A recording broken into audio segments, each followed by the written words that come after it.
Wuthering Waves will succeed. Wuthering Waves will not fail. I need to know what is going on with this. I saw Tectone react to it. I saw a bunch of other creators react to it. So I'm going to react to it too, because I want to know 10 minutes, what kind of things you have to say about why it will be successful. I'm very curious. Greetings, travelers. The amount of discourse and drama surrounding the release of Kuro games, upcoming gacha. Oh God, I've already reacted to these two. I see all three. Absolutely massive. Let's go to some of the main points that doomsayers have been making. The lack of marketing. At the time of writing this video, no, man, we already, oh my God. The release of Wuthering Waves. This is old. This has to be old because, dude, we've already established, like, they're already doing some marketing. They're doing some pretty good marketing already. To browse the internet without ad block, I've seen close to a dozen ads throughout various platforms like YouTube, Twitch, Reddit, TikTok, and Instagram. Okay. Kuro definitely learned their lesson from their previous games, yes, from PGR, Raven, and very clearly has been engaging their marketing team into pushing out ads. Yep, good. Within this next month, I would anticipate Kuro starts to make even greater strides with their campaign. Yes. Alongside the various Twitch and YouTube content creator sponsors that have been rumored. Honestly, they're going to probably make it to 30 mil pretty quick, I think, because I think they've already very close. I think they're hitting 23 million pre-registrations, very close to 25. I think they're gonna make it to 30 mil. I really could see it. Speaking of content creators, are we forgetting the fact that Kuro has an entire campaign dedicated to encouraging content creators to make content for their game? Yep. Last year on April 10th. Well, this is already finished. This is old. 2023, Kuro announced Project Wave, encouraging creators to produce content centered around Wuthering Waves. I didn't get in. With cash and merchandise incentives and early access into WuWa's development, info, and CBTs. Yep. The program initially closed on May 20th, 2023, but was reintroduced this year back in January 18th and ran until February. So we're just kind of like just deciphering and going through like everything that they've been doing so far. I think I like this. I like this video so far. Creators it's pretty cool. that produced high quality content had the opportunity to sign long-term contracts with Kuro, giving them a direct line for communication and feedback. Yep. Cool. The next topic is the lack of content to report on. Okay. Various creators have been extremely vocal about there not being enough information surrounding the game to report on, or that the current information surrounding the game will become outdated by the time the game launches. Had to take a moment regarding the thought process. It's like their first time these creators have ever covered a game that isn't released yet and is still in closed testing. Yes, most of the information that is being covered during beta will be defunct by the time the game comes out. Kuro has already stated that 90% of the story alone was... This is old news. This is old. Right, Chad? Am I crazy? I mean, unless he's just going through everything that's like happening. That's what I'm trying to figure out. Nobody should be surprised that things change from beta to release, and this isn't a bad thing. Secondly, there is enough information out surrounding the game. Wuthering Waves had 2 CBTs, closed beta tests, which both lasted roughly a month each. The majority of the characters, systems, progression, and story is all out there for everyone to see. And I would know. I've been doing a ton of research. Due to this game being brand new, there's no easy way to ingest information or one-stop shop. So I think he's like kind of like, I actually really like this video so far. We're going through like this progression process period, like from like where they kind of began. I mean, he could have gone way back to like the first tech test, but they have improved a lot, and I'm excited to see where this video is gonna go. These creators are I'm really excited. Creators have gotten lazy and expect them to be handed content on a silver platter without doing research and due diligence, while having the nerve to say that Wuthering Waves will flop due to these. 100, dude. Preach it, bro. Honestly, dude, I'm probably the only one still trying to make content. I've just been reacting. I've been like trying to make some content on the game even before the release. Like I'm trying to be super consistent before, because I know the big creators are gonna for sure take over on this game. So I'm just trying to get as much growth as possible before that happens. 100%. A few creators were complaining that the Wuthering Waves YouTube was relatively dead considering how close to the release we are. I see how you went to the oldest part. Wuthering Waves channel to Genshin's prior to launch, we're met with a pretty similar experience. Yep. Genshin, June 7th, 2019, a 2-minute announcement trailer with some very basic exploration and cutscenes.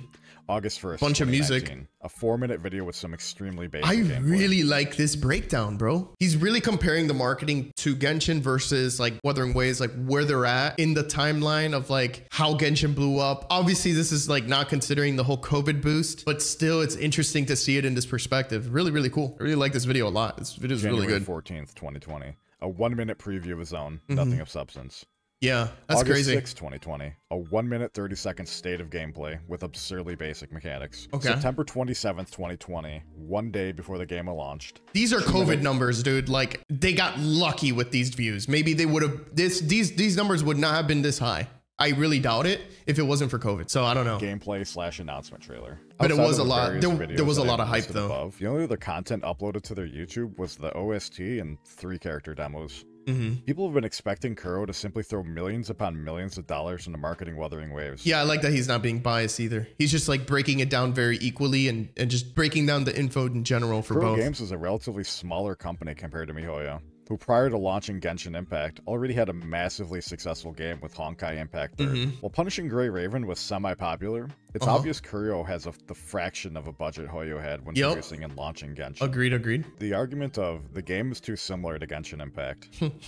There's a lot to unpack to this. Dude, I know. Let's address the elephant. Can write a book. And give some credit where credit is due. Genshin Impact more or less created the genre of the fantasy open world gacha RPG. Yeah, actually, I do agree with him on that. I do agree with him. Yes, they did start that movement, that genre. Yes, but there's still a lot of things that can be improved to make a game even better. Wuthering Waves is probably a really good example of what people wanted in Genshin, but they can't get it in Genshin, so they're gonna move on to another game that will offer what they want for happiness or for more enjoyment or just better rewards. Who knows? Critics and lovers of the game and genre alike can agree to this.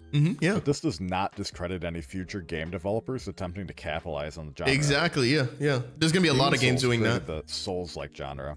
Does that mean we should start to discredit developers that aren't From Software for releasing titles in the genre? No. Without the trailblazers of From Software, we wouldn't have gotten great games like Remnant 1 and 2, Neo 2, Lies of P, Phantom Blade 0, Black Myth Wukong, and Rise of the Ronin, and other various... Bro, this video is really good. Like, I love this video. I love this video, man. The Souls-like genre. This guy's actually like using real information to like break things down. It's so smooth. This is great. Oh my god, it's so good. For copying the UI elements of Genshin. In the majority of the games that I spoke on earlier, the UI elements remain mostly the same as the OG Demon Souls, but isn't necessarily a bad thing.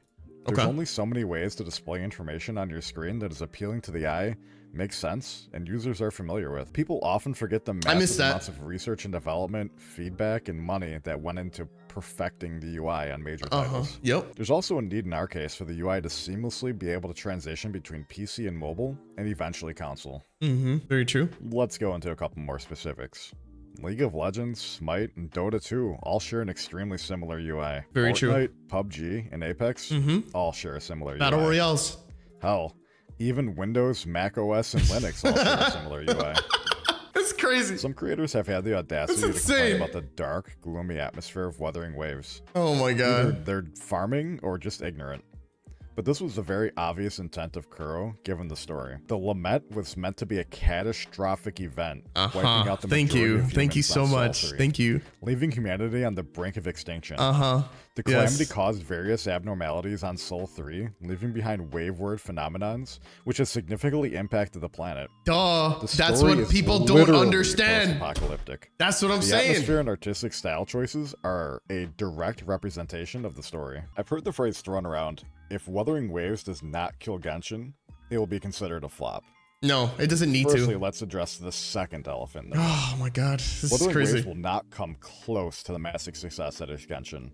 You're gonna admit the COVID numbers? Launch, and that's not a bad thing. The statement to me is absolutely bonkers. And this creator clearly has not been part of the MMO space and followed all of the World of Warcraft killers over the past 15 years. Every MMO released was dubbed the WoW killer at some point. Really? Anyone who thinks or even wants Wuthering Waves to be the Genshin killer is huffing copium or has an unhealthy view on gaming. 100%. Games shouldn't kill other games.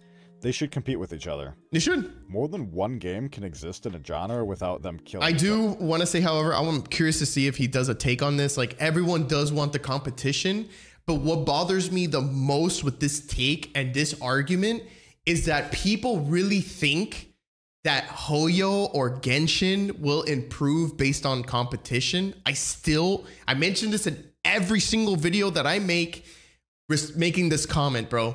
I do not think Hoyo is gonna improve their game because another game is competing with them. I just generally think that they do not care. I don't think they care. They've proven from time to time that they don't care. And even if they do add endgame, I mean, I don't know how much better it can possibly be made. Like, I don't think it will be as good as Wuthering Waves. I've tested both games. I don't know. I mean, my opinion is different because I've played both. For a person that's only played Genshin and hasn't played Wuthering Waves, that opinion is probably a little harder, but I've actually tested both. I've done endgame. I've done everything possible I could do in Genshin, and I've done everything possible I could do within Wuthering Waves in CBT 1 and 2. And I just don't think that is going to be better in terms of endgame. I really doubt it. I doubt it. Any company holding a monopoly on a genre is straight up a loss for you, the consumer. True, Competition yeah, that is true. Companies to innovate new ideas. It does. I still don't think Koyo is going to do anything. It encourages them to improve their product and make the consumer experience better than their competitor. Well, what's going to happen is it's okay. Yeah, there is going to be competition is good. So what's going to happen is other gacha games that are open world in this genre as Genshin, those games are going to step up and do something different. That's what I think is going to happen. So I don't know. Companies existing in the same place is a net win for both communities, and we should not be preying on the downfall of either game. I don't really care about Genshin. I don't care if it does good or bad. I could care less. I just want to play a game that I'm happy with. Let's talk about the difficulty. It's pretty hard. It's pretty hard. Difficulty presented in Wuthering Waves. I can understand where they're coming from with this concern. The casual audience is what is going to make or break Wuthering Waves' general launch and overall success. This may be the first major point I agree with. Very different. The vast majority of player base from games like Genshin and Honkai are in for a rude awakening. Yes, 100%. Thank you for saying it. It is a majorly different experience in Wuthering Waves, where the timing... Bro, people are going to rage quit. It is hologram. Forget about it. You're not going to one-shot that thing. You're not going to one-shot anything. You're not even the little bosses, little echoes. You are not going to one-shot a single goddamn thing in Wuthering Waves. If you're a one-shotter kind of person, you're not going to like Wuthering Waves because you actually have to do combat to like kill enemies. So dodges, parries, and combos. It's going to be insane. People are going to rage quit so bad. CBT 1 and 2, the general story mode and open world exploration seem very easy enough for the casuals to get through. Although I do foresee a ton of people quitting on various bosses or crying to Reddit and Twitter regarding difficulty. It seems Wuthering Waves is able to ride the line between giving us a decent challenge while not being your standard brainless button mash. Yes, dude. Oh my god, Wuthering this guy's Waves spitting facts, bro. Increased difficulties for various content as well, giving the hardcore players something to strive for greater rewards. Yep. Souls-like games taught us all a valuable lesson. People don't want to steamroll content. They want to be challenged. Yes, 100%. Yes, that's so true. It makes the reward at the end infinitely better than if you were simply handed it. Yes, I agree. I agree with that 100%. The number of free registrations on the official Wuthering Waves website 22 million or 23? 23 million. 23 million, baby. This is with Kuro's steady drip marketing over the past year. 100%. It does not take into account the guerrilla marketing companies tend to do within the 2-week window of yes, man. Oh my god, it's going to be crazy. Yet, I highly encourage you to do so. Alright, so in conclusion, what a great video. I understand creators may be worried for the game and are simply giving constructive criticism and feedback. I feel a ton of it is misguided and misinformed. Unfortunately for the gacha community, toxicity, drama, farming clickbait titles are the norm. Yeah, it is. So I have no ill will or feelings towards any creator expressing their concerns. At the end of the day, creators just want a fun and interactive game. A flopped game does nothing for anyone except the Genshin stans who hope every game flops so their child can remain in the limelight. Bro. Dude, I love this guy. This guy is amazing, dude. Let me know what you guys think in the comments. Bro, I loved your video. Will Wuthering Waves succeed? Just the breakdown of this was very neutral. There was no like one-sided here. This guy broke down everything down. Shinya did such a great job. I'll be leaving the original video in the description below so you go follow, support, give him a sub, you know, watch the video, support on that too, because honestly, this was like probably the most neutral-sided, well-balanced video I've ever watched on Wuthering Waves, because always it's usually one-sided. People don't see both point of views, both perspectives, right? I really like this video a lot. This video really broke down from like the beginning to end, where Wuthering Waves was at and where they're at now, the potential of where they can be. I agreed with mostly everything. Like I said earlier, I don't think Hoyo is going to change anything with any competition that arises. I still believe that. I really don't think they're going to do anything to improve their game. They might just do more story, but to actually improve their end game, I mean, it's going to be really tough because they've already catered to casuals, and casuals don't like end game. So they get too much anxiety. So I don't know what to tell you, but you guys let me know in the comments below. What do you guys think about this? Let's have a conversation about this. Will Wuthering Waves succeed? I think it will in its own way. It doesn't have to make billions of dollars, but I think it can make a pretty good amount, and I think it will be successful through time, long term. So yeah, guys, thank you for watching. Catch you guys soon.